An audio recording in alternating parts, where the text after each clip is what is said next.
Ashama harka fuunee jaalatamtoonni fi kabajamtoonni hordoftoonni seenaatu nageenyi koo kan jaalalaa kabajaa iddoo isin jirtan hundatti isin qaqqabu. Hadda viidiyoo biraatiin walitti deebinee jirra.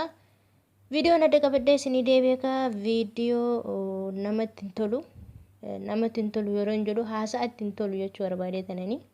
Haasa'atti hin tolu, gochatti hin tolu, argaatti hin tolu. Viidiyoo akkanaa kanaan tanaan dura hojjedhe hin beeku garuu nan argaa sooshaal miidiyaadhaanis baay'ee haasa'aa turanii. Wanta kana feesbuuk irratti kanan argee qidaame argee kaleessa isiniin hojjedhe jedhee tanan yaade natti hin tolle garuu irran tareechuudha. Tanaan dura viidiyoo wal fakkaatuun abbaan ilmoo fi gudeede jedhanii feesbuuk irratti gadhiisanii jiran jechuudha. Sanniin sooshaal miidiyaan hundi haasa'aa ture jechuudha. Amma miti akkas ji'a tokkos hin guutu wanni kun ji'a tokkos hin guutu baay'ee haasa'amaa ture. Yeroo sanis zeeman jedhe jechuudha. Argee waan hundayyuu feesbuuk irratti poosti godhanii argeen jira. Amma garuu siruma namicha masirratti argitan kanaa fi daa'ima xiqqishuu takka waggaa afur jedhanii ani waggaa afur waan guutuun se'u warri argitanii suuraa ishii asirra fiduun baay'ee ni ulfaata tokko warri feesbuuk irratti argitanii.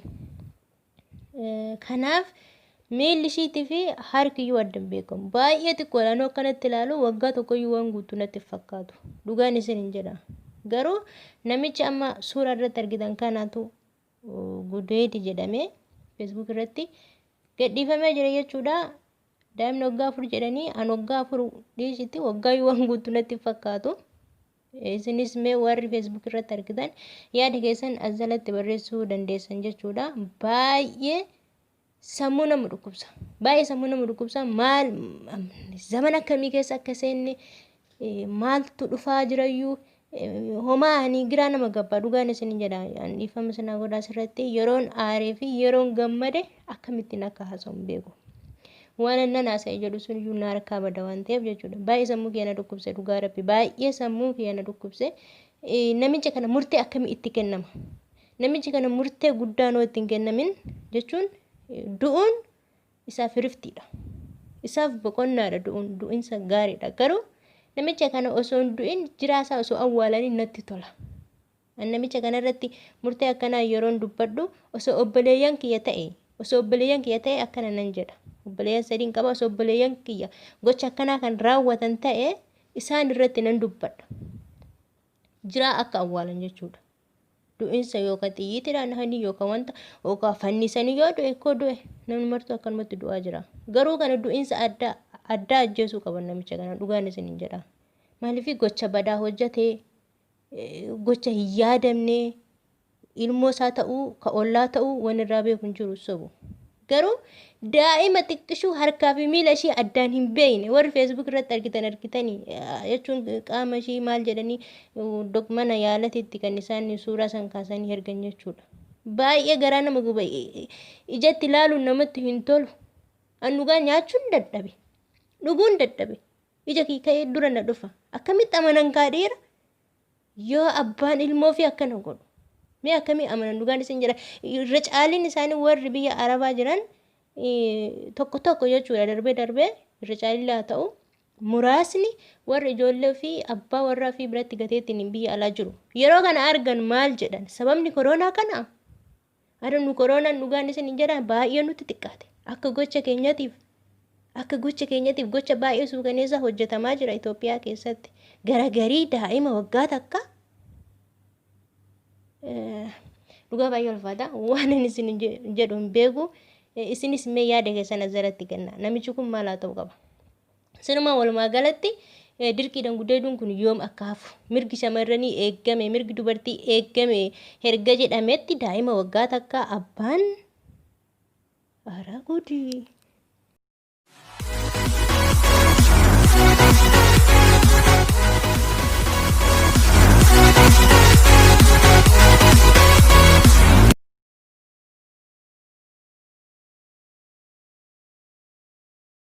Kanaan dura haati dubartiin takka jechuudha. Dubartiin takka karaa seeyfuu EBS'tiin gadi baatee dubbattee jirti.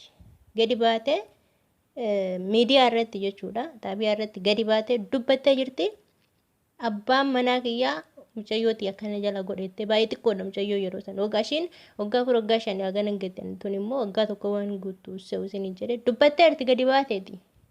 Garuu yeroo gadi baatee dubbattu san kaawwaniif barumsa ta'a. Namni jaalate abbaan manaa kiyyaa daa'ilmooti akkana godhe jedhee sooshaal miidiyaa irratti gadi bahee hin dubbatu ture.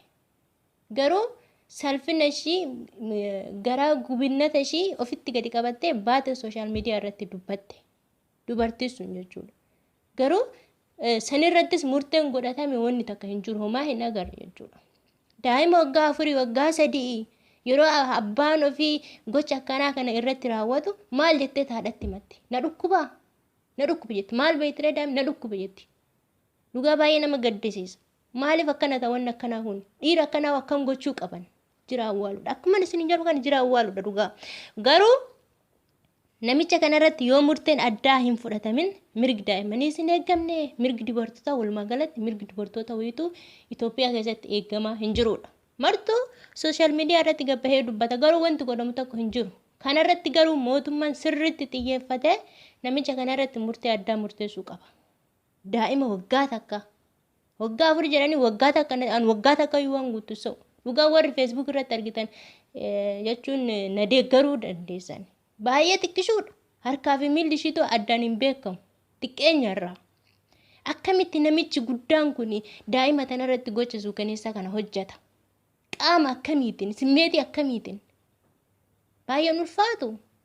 Kun ammoo xiyyuu takka takkaan deemee mana hundaatu gahuu danda'a. Yoo murteen addaa irratti hin fudhatamin, yoo seera addaa irratti hin fudhatamin nama akkanaa kana jechuudha. Zim jedhanii nama ajjeese zim jedhanii achuma yoo kan ukkaamsan ta'e gocha akkanaa badaa kanas yoo kan hojjetu yoo nama sanis achumaanoo kan qorrisiisan ta'e yoo ta'e deemee mana hundaatu gahuu danda'a.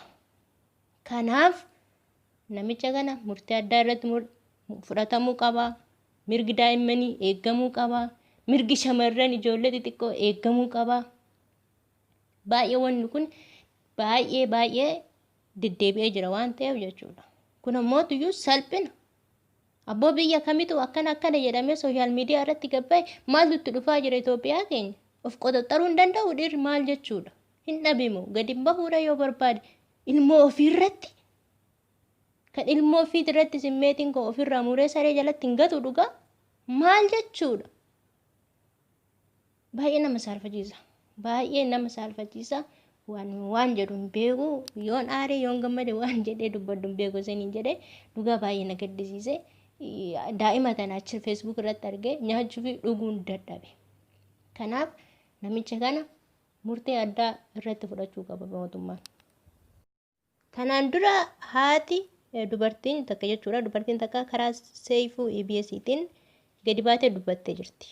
Gadi baatee miidiyaa irratti jechuudha. Xaabiyaa irratti gadi baatee dubbattee jirti. Abbaan manaa kiyyaa mucayyooti akkana jala godhette baay'ee xiqqoodha mucayyoo yeroo san waggaa 4 hagana hin geettan tun immoo waggaa tokko waan guutuu se'u isin jedhe dubbatteerti gadi baateeti. Garuu yeroo gadi baatee dubbattu san kaawwaniif barumsa ta'a. Namni jaalate abbaan manaa kiyyaa daa'ilmooti akkana godhe jedhee sooshaal miidiyaa irratti gadi bahee hin dubbatu ture. Garuu salphina ishii garaa gubinnata ishii ofitti gadi qabattee baate sooshaal miidiyaa irratti dubbatte. Dubartii sun jechuudha. Garuu sanirrattis murteen godhatame wanni takka hin jiru homaa hin agarre jechuudha. Daa'ima waggaa 4 waggaa 3 yeroo abbaan ofii gocha akkanaa kana irratti raawwatu maal jettee haadhatti himatte? Na dhukkuba jetti. Maal beektiree daa'imni na dhukkuba jetti. Dhugaa baay'ee nama gaddisiisa. Maaliif akkana ta'an akkanaa kun dhiira akkanaa akkam gochuu qaban jira awwaaludha. Akkuma isin jedhu kan jira awwaaludha dhugaa. Garuu namicha kanarratti yoo murteen addaa hin fudhatamin mirgi daa'immanii isin eeggamne mirgi dubartootaa walumaa galatti mirgi dubartoota wayituu Itoophiyaa keessatti eeggamaa hin jirudha. Martuu sooshaal miidiyaa irratti gabbahee dubbata garuu wanti godhamu tokko hin jiru. Kanarratti garuu mootummaan sirriitti xiyyeeffatee namicha kanarratti murtee addaa murteessuu qaba. Daa'ima waggaa takka waggaa 4 jedhanii waggaa takka yoo waan guutu se'u dhugaa warri feesbuuk irratti argitan jechuun na deeggaruu dandeessan. Baay'ee xiqqishuudha. Harkaa fi miilli ishiitu addaan hin beekamu. Xiqqeenyarraa. Akkamitti namichi guddaan kun daa'ima tanarratti gocha suukaneessaa kana hojjeta? Qaama akkamiitiin? Simmeetii akkamiitiin? Baay'een ulfaatu. Kun ammoo xiyyuu takka takkaan deemee mana hundaatu gahuu danda'a. Yoo murteen addaa irratti hin fudhatamin, yoo seera addaa irratti hin fudhatamin nama akkanaa kana jechuudha. Zim jedhanii nama ajjeese zim jedhanii achuma yoo kan ukkaamsan ta'e gocha akkanaa badaa kanas yoo kan hojjetu yoo nama sanis achumaanoo kan qorrisiisu.